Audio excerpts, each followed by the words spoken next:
All right, well, thank everyone for coming out. If you haven't been in the Peachtree Library, this is the Peachtree Branch Library of Fulton County. It recently opened back in September. One of the main goals of being here was to revive some of the adult programming. And then coming here, one of my main things were, why not support one of the most important groups in Midtown? I think it was the perfect timing. The person that brought me up to speed about Terrence and Josh's work with Dance Out and all of your fabulous, how can I say, dissertations, your articles, teachings, so things, stuff right there. The person that brought that all to light was actually Nicholas. He just walked in. He's a library assistant, so let's give Nicholas a round of applause. He's not here to work. He's here to have fun, dance, learn little things. So take this opportunity to, relax, breathe. And I'm excited to see how this goes, and maybe we turn this into a series of events, and hopefully a housing spot for Dance Out Atlanta. So without further ado, I'm gonna pass this on to the other gentleman. Thank you so much. Wow, so many people.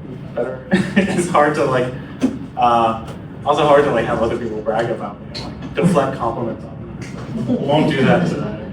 Thank you all so much for coming. This is so exciting. This moves a lot here. Yes. Let's see. Again, thank you all for coming. Quite a packed room. I am grateful to Joshua Savage for helping putting this all together. Thank you again, and for introducing me. Also thanks to Nicholas Westbrook, he also comes to Dance Out a fair amount, and he helped organize this event, originated it, and worked with Joshua Savage to put it all together. I'm also thankful to so many people for making this research possible. First, the people on my dissertation committee, like Dr. Kim, who is up here. Also Susan Reynolds, which this paper actually originated as a seminar paper in her class, and then Allison Green, who is also on my dissertation committee. They often offer just endless support on my research, no matter which direction it takes me. The staff of Georgia State University Special Collections and also the Atlanta History Center helped me find a lot of the archival materials that inform this research. And you'll also see a lot of the materials on the slides as well. Brandon Kilgore, who comes to Dance Out a fair amount as well, took a lot of the pictures in this presentation. You see one right here, and they're also featured in the Southern Voices article. I am also forever indebted to the members of the Dance Out ATL community and also members past and present of this community who have danced before. It originally formed in 2018. Such people include Terrence Meany, Ryan Owens, Joseph Winkler, John Packman, Shirley Adams, Tony Ralston, and then there are countless others who have talked to me in casual conversation, shared their stories that helped me put this story together. So as I worked on this article for, over a year, I kept returning to this question of how do I even tell this story? It has so many remarkable and often complicated characters who are navigating so many different things at once that somehow comes together on the dance floor in country culture. They were negotiating their place within their communities, they were trying to understand their own identities, and they were working to make a better world for queer people. So time and again, I also found that the people I was researching said what I wanted to say, but often better, and with a lot more wit and comedy. And I also came to see this project as a conversation across generations. I was bringing voices from the archive that have been preserved through these documents, together with these voices that are still in the community and actively shaping it. So rather than describing that conversation through that presentation, I want to let you hear it alongside me. So the presentation slides include a lot of the documents that help me piece together the story. So when I show a document, you'll also see that I zoom in on the part of the document that I'm narrating through in the presentation script. Really, I like to let the sources speak for themselves and share them with all of you. So, let me tell you the story of Atlanta's queer country Western dance community, how it came to be, where it has been, and where it is going. So picture a crowded bar in Atlanta. It's April 2011. Hundreds of people are packed in. Boots are hitting the hardwood as dancers are spinning and flourishing around the floor. But the music stops. A woman named Dina Collins, who's pictured right here on the right with her partner, Sheila Whitehead, walks to the middle of the dance floor. She owns this bar, Three-Legged Cowboy. She previously owned another and sold the bar, Hoedowns. It was another country western dance bar. Before that, she owned several bars beginning in the 1980s. But tonight, Collins tells the crowd it's over. The 2008 recession finally caught up with her. The bar closes in a week. The room goes quiet upon hearing this news, but Collins offers encouragement rather than consolation. She tells the crowd that the community will outlive her bar. As she puts it, you can't keep a good hoe down.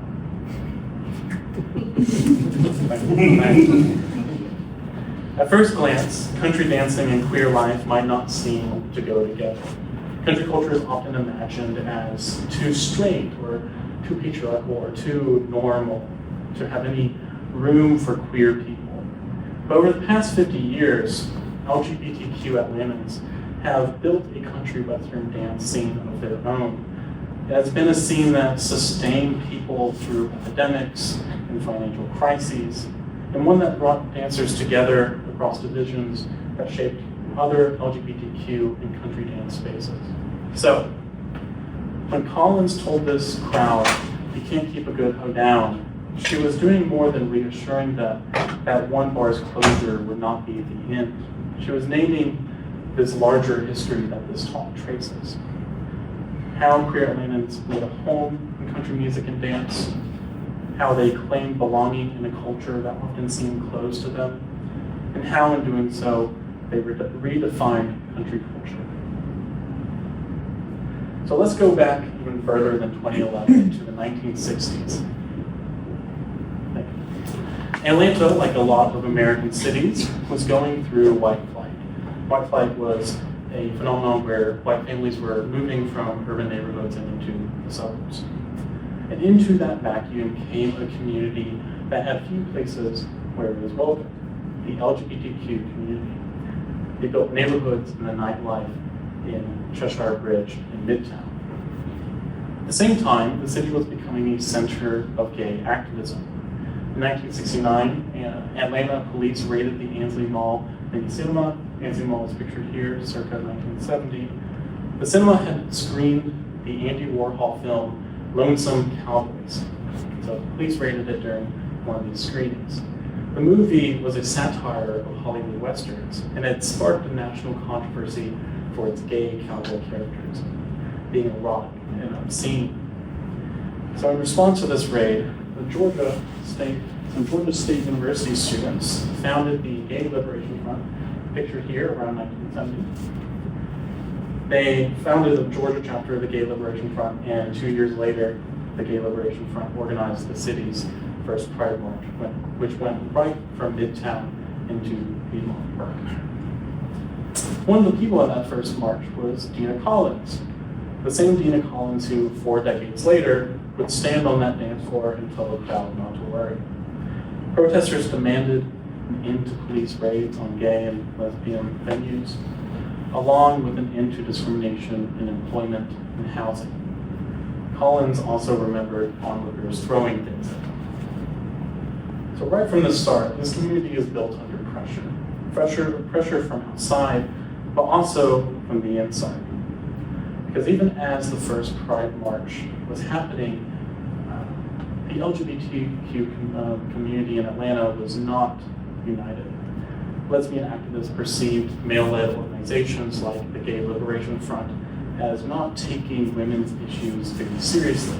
Issues like sexism, reproductive rights, and the pay gap. So some women broke off and founded their own organizations, such as the Atlanta Lesbian Feminist Alliance. That group was organized in 1972. Dina Collins saw a different fracture in her community. In 1979, she watched a group of women, as is described in this document, get, as she wrote, treated like shit at a gay disco bar called Numbers. She was furious enough to write an open letter in the local LGBTQ magazine, Gabriel. In it, she opined that gays and lesbians had forgotten that they were all part of one big family. She wrote, "Come on, fellows, let's all be fair, and when we get together, treat each other decently. Gay women and men should think of each other as brothers and sisters." But Collins didn't just write a letter. 2 years later, she founded her first bar. So starting in 1981, Collins opened bar after bar. First the Uptown, then the Rose, and then Dina's One Mo Time. They were marketed as women's bars, which meant they were welcoming to men, but built more with women in mind. As this 1985 profile featured in the Atlanta Gay Center's newsletter describes, Dina's basic philosophy is that women in Atlanta and everywhere deserve to be treated well and cared for as one would a sister. The author noted the care that Collins put into her bars. She placed roses on the table and kept the bathrooms clean and odor-free. She also offered free food some nights because, as another person in this newsletter described, a lesbian couple in 1985 made barely more than a single man. A night out needed to be affordable. Collins was trying to build a community that welcomed everyone while carving a space out for queer women. And in a lot of ways, she succeeded. But here's where the story gets more complicated. While Atlanta's LGBTQ community was moving into the city in the 60s, the city's proportion of Black residents also changed. The city went from about just under 40% Black to over 2/3 Black by 1980. Some white gays and lesbians responded to this demographic shift by trying to keep their spaces white. As one Black gay activist named Greg Worthy, pictured here, reported in Gabriel in 1979, the city's white-owned bars deployed a series of tactics to keep out Black patrons. Bouncers required Black patrons to provide 2 or more forms of ID while not imposing the same requirements on white patrons. Worthy also recounted applying to membership cards for the gay bar Backstreet at the same time as some of his white friends. His friends got their cards shortly after, his never arrived. A similar incident happened at Collins' bar, the Uptown. In 1981, a member of the Atlanta Lesbian Feminist Alliance, or Alpha, watched a bouncer turn away 2 Black women. He claimed the bar had sold too many membership cards that night. The Alpha member then watched him sell several cards to white women minutes later. When Alpha members confronted Collins about this incident, she was reportedly upset. She stated that the bouncer's actions went against everything that she stood for. She agreed to post a sign by the entrance to the Uptown explaining that the bar did not discriminate against anyone, including on the basis of race. A week later, an Alpha member returned with a sign for Collins to post, only to witness again the bouncer denied entry to 2 Black women. She alerted Collins, who admitted the Black patrons, but nonetheless reneged on the promise to post the non-discrimination sign. After this incident, organizers sought to prove that racial discrimination was a pattern. In 1982, Alpha and the Gay Atlanta Minorities Association surveyed bar patrons. Surveys asked whether patrons had experienced or witnessed racial discrimination getting into a bar, whether through ID requirements, false claims that the bar was full, or a higher cover charge. A year later, the survey results persuaded the Atlanta City Council to pass ordinances that limited ID requirements and required bars to post cover charges and non-discrimination policies by their entrances. All right, so let's zoom in again on the specific corner of the world that this article is about, country dance. In 1979, a group called Atlanta hosted a Western-themed barbecue dance and raft race. It was to commemorate Atlanta's 9th pride. Advertised as open to everyone, in practice, flyers went out to 1 or 2 white male bars. A local activist named James Moore reported on this event in Gabriel, claiming that the limited marketing was intentional. He pointed out that one Atlanta organizer had written op-eds claiming that racially discriminatory barbecue practices were a myth after his restaurants were accused of practicing such policies. While another organizer complained that black people were, quote, taking over Atlanta. Like Moore asked why lesbian bars had not received flyers to advertise the event, another organizer responded that, quote, women just don't know how to do outdoor activities like acting and camping. But they have carabiners. Texas and Lower. So photographs from the Atlanta Hoedown show the effects of these choices. A crowd of white gay men dressed in cowboy hats and death. As Moore wrote, upon looking at these photographs that were published in Gabriel, look closely. Do you see any black bodies in those photos? This is important context because it tells you something about country music broadly during this time. This was an era in which country music labels were pushing artists like Merle Haggard, who was romanticizing a white, rural, heteronormative America. The country music industry was attempting to capitalize on this backlash to the civil rights movement, secondly feminism, and gay rights. Meanwhile, the industry was pushing out black artists who had been shaping the genre since its very origins by refusing to sign them or offering them less creative control or compensation than white artists. Atlanta's gay country scene mirrored these trends. Through the late 70s and into the 80s, bars that hosted country-themed events like the Armory, P's, Numbers, and Backstreet had documented incidences and reputations for discriminatory herding policies. When Alpha members checked these bars in 1984 for compliance with the city's new ordinance, only one, the Texas Drilling Company, had posted the required non-discrimination sign. And it wasn't just racial exclusion, it was this hypermasculinity. Ads for these bars and events such as those featured here often feature pictures of chiseled white men with low-riding jeans and cowboy hats. When blackness or femininity appeared in these spaces, it was often caricatured, often in the worst way. One example was a 1983 pageant put on by the all-male gay clogging group called the Buffalo Chips.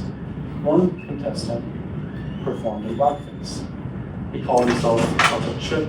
He wore red lipstick and carried a KFC bucket as a purse. Alongside him, a trio performed in blackface as well. At the end of the night, the judges celebrated this act of minstrelsy by announcing Chocolate Chip the pageant winner. Now, here's a turn that you probably would not have expected. In 1991, Dina Collins, the same person who had been running these women-centered bars in the city, rebranded Dina's One More Time as Hoedowns. It became Atlanta's first full-time LGBTQ-friendly country dance bar. But why country of all things? Partially timing. Country music was experiencing a commercial boom during this time. Record sales had quadrupled in just 4 years between 1989 and 1993. But partly the rebrand seemed strategic. Collins had spent years hosting fundraisers for HIV/AIDS organizations. This was a time when the AIDS crisis was devastating the community and the South had very few dedicated resources. In the late 1980s, Collins hosted fundraisers with Project Open Hand, Aid Atlanta, and the National Association for People with AIDS. You see here pictured Collins with the Aid Atlanta staff and volunteers. And this, the The caption also advertises a fundraiser for people with AIDS living with AIDS housing fund. This particular housing. These were often modest fundraisers, with one raising $700 and offering a raffle winner a color television. But country dancing, it turned out, was an incredible draw for fundraising. In 1991 to 1994, Collins co-hosted Roundup, which was an annual weekend-long event organized by the gay and lesbian community of Southern country. The event grew from 1,600 attendees to 2,500 attendees in a single year. It raised over $15,000 to fund housing for people living with HIV/AIDS. But this success also brought change to the community. In 1993, Southern Country's treasurer claimed that a third of its 200 members were women, but noted that women tended to dance at the other side, a lesbian bar, while men preferred hoedowns. A year later, the organization's president claimed that membership was overwhelmingly white, but he added that he wishes there were more women involved. One regular during this time named Toni Ralston remembered that when she joined the community in 1996, she was one of just 9 women who danced at hoedowns. As Collins sought to care for her community, her clientele came to reflect the demographics of Atlanta's gay country nightlife. The change slowly came to this community, and it came often from the people who were already within it. I want to introduce you to a few of the regulars who lived through this change. Sometime in the late 1990s or early 2000s, Collins turned every Thursday into Ladies' Night. 2 women who danced at hoedowns during this time, Toni Ralston and Shirley Adams, were called women packing into the bar in the city, the Ladies' Night on the top left here. Additionally, Ralston remembered how the community's hospitality kept her on the dance floor. Her 8 predecessors welcomed her in and taught her how to two-step, even though she had no prior dancing experience. She told me that these women became my new friends, and she continues to country dance to this day. Additionally, this community started breaking the rules of country dancing. Partner dancing can often replicate heterosexual or patriarchal norms with a man leading and a female partner following. Brian Owens started dancing with this community in 2009 and remembers watching same-sex couples dance together for the first time, describing it as eye-opening and transformative. Owens also loved watching women lead men around too. Shirley Adams, who was another regular during this time, found her own kind of power in country music itself. She specifically remembered Kathy Mattea's song, 455 Rocket. She described the song as about a woman daring boys to race and winning. She got past this industry-constructed image of country music and discovered that women had been writing songs like this since the genre's very beginnings. For her, country music became a resource for challenging, not valorizing, male authority. Hoedown's regulars also discovered the bar's significance as they ventured into other country dance spaces. When Toni Ralston danced at other venues in the 2000s, she found that men refused to be led by her. Hoedowns was the only place she could dance how and with whom she pleased. Another dancer, Terrence Ng, once found a homophobic slur written onto a card in a parking lot of a straight country bar.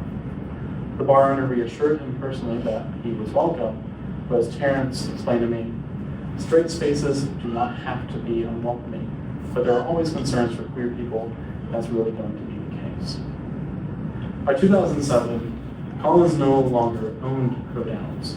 She had sold the bar to Ben Elliott, but his financial crimes forced Hoedowns to close soon after. Rather than let the community lose its home, Collins opened a new bar in 2008 called Three-Legged Cowboy. But even as Hoedowns and Three-Legged Cowboy brought more women into the bar, the people who were part of this community at the time described it as having some limits. Regulars practiced what they called cowboy drag, wearing jeans, boots, girls' hats, but people, especially on the top right here, are a good example of that. Essentially, dressing in a bit like stereotypical country attire.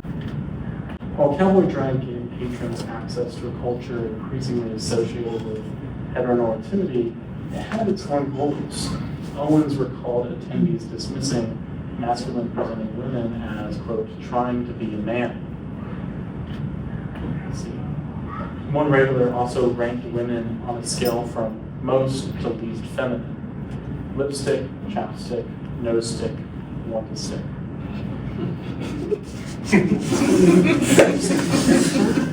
Terrible. When Hoedown switched ownership and started hosting drag shows, one regular wrote to a local gay magazine, quote, "Even though I'm gay, the last thing I want to see is men dressed like women. How stupid. You're a guy, so act like it." And race also remained a bit of a dividing line in the community during this time. When a bar called the Wild Mustang opened after Hoedown's closed, photographs from the era show a bit of happening. Hoedowns and later through the Cowboys crowds remained predominantly white, while the Wild Mustang crowd brought in people of color, usually through these Latin-themed nights. Then, in 2011, the story hit a bit of a turning point. The 2008 recession forced Collins to close Three-Legged Cowboy. She walked out onto that dance floor one last time and made a promise instead of an apology. She told them that their community would outlive her bar. As she said, "You can't keep a good hoe down." I'm trying to see if I can say it. She was right. Within a year, former Three-Legged Cowboy dancers convinced a bar called The Heretic to host a weekly country night. In 2018, they formed Dance Out ATL. This is where the story turns a little bit towards something closer to renewal. Dance Out ATL's country night has grown enormously, with average attendance doubling over the past 3 years, with the average crowd being about 100 people to now 200 people on an average Thursday. The record attendance reached 387 during the prior week in 2025. The crowd itself looks different. There's young people, more transgender and gender non-conforming people, and increasingly more people of color, though the organizers themselves acknowledge that the crowd remains mostly white. This is not a finished story. It's a story still being told. When asked why the community had changed, Dance Out ATL organizers were baffled. For them, the change was sudden and unexpected, but nonetheless welcomed. Or the answer might be top-down. Over the past decade, we have seen queer-affirming artists and artists of color entering country music and cultivating large followings. For example, Casey Musgraves, Lavelle Peck, Kentucky Gentleman, Shabuzi, and Brandy Carlisle. Not to mention Beyonce went country with her last album. Artists of color have also received more institutional support. Rissy Palmer, who was one of the few Black women to chart a country song in the 2000s, hosts Black, Latinx, and Indigenous artists on her podcast, Color in the Country. Holly G also financially supports artists of color through the Black Opry. But part of the change also comes from the decisions of Dance Out ATL's leadership.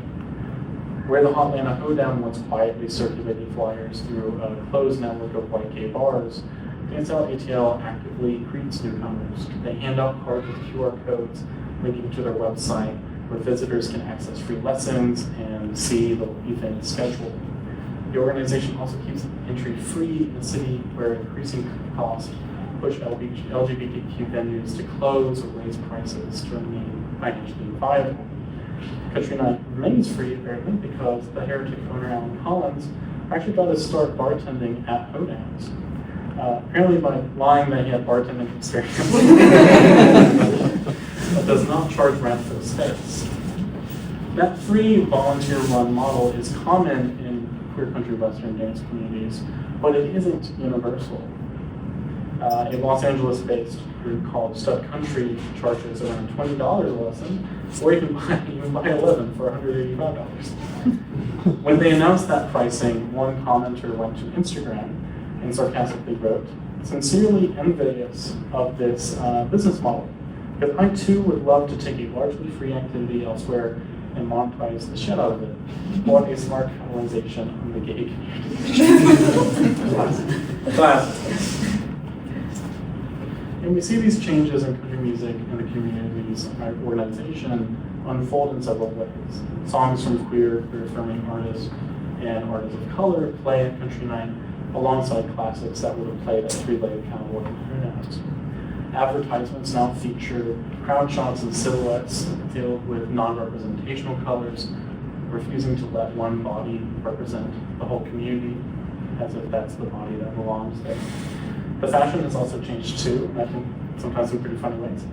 Instead of cowboy drag, like during the Hoedowns era, trying to mimic a straight cultural script, dancers show up in rhinestone hats, sparkly vests over Levi's, bolo ties with leather harnesses, t-shirts that say "y'all means all" in rainbow-colored font, or even a shirt that has Dina Collins' catchphrase printed right on the back, "Can't keep the hood." And a lot of dancers on this floor told me that there's something more personal to this event than just a party. Many grew up in small rural towns and moved to Atlanta for work or school or to find a queer community. This is a pattern that scholar Ray Garinger calls queer migration.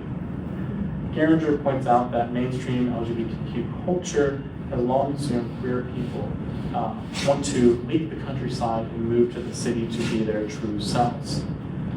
But for those raised in rural places, as Ray Garinger describes, that story can feel like it rips us from the landscapes, communities, and traditions that are as much a part of ourselves as our queerness. One dancer from rural Georgia put it to me this way. He said, "Coming to country night meant realizing I don't have to leave country music behind." So, what can we take away from all this? I offer three of my own takeaways that reflect how the community has started, where it's faltered, and how it's being repaired. The first one, in Atlanta, LGBTQ rights and country culture have been deeply intertwined. Police raiding a screening of an erotic cowboy movie motivated queer Atlantans to fight for their right to exist publicly and safely. Second, reclaiming country culture did not always mean building a space for all LGBTQ people. The same community that fought to belong sometimes replicated the same exclusive norms that the country music industry promoted. But there was often a drive to change from within the community. And third, country culture doesn't belong to the people who have tried to claim ownership over it. Country music is deeply working class. It's about subversion, not conformity.